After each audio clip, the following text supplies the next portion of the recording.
Assalomu alaykum dehqonlar jamoati. Yaxshisilar. Tesol yaxshi dehqonchiliklar bo'ldi. O'tgandagi ekkan badring ikkinchi suvsiga tayyor уже. Ikkinchi suvsida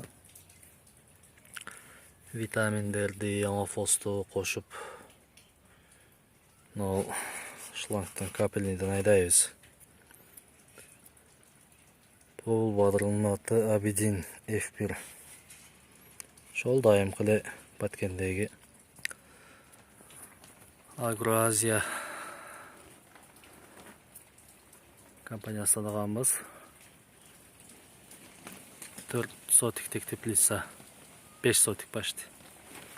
Bundan chiqarimni oljakda dağın teplitsa var şol yerga. Egilgen badring bugun ekkenimizden keyinli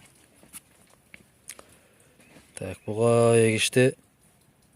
Birinci nal köçöttün uyasını çuqulab alıp biohumusdan taşlap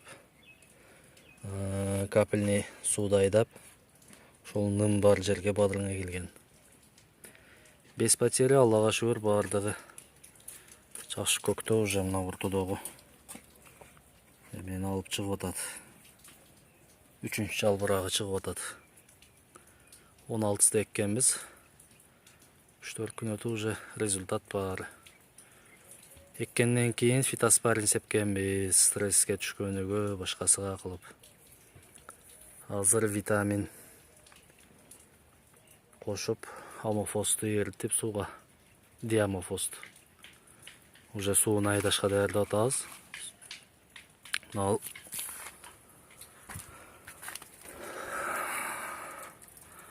пачоктон сууду айдайбыз. 1 тонналык пачок соединение болгон бул жака. Мындай кылып айдабыз. Бул жактан мына теплицага кетет суу. Бул жактан анага кетет. Азыр сууду мына теплицага айдаганбыз. Уже мына капельный болуп тамчып суу түшүп атат. Витаминдер менен кошо. Где-то bir жуманын ичинде чаак, биринчи чаагы болот. Дәрини салып чаак кылабыз. Шол тугундар.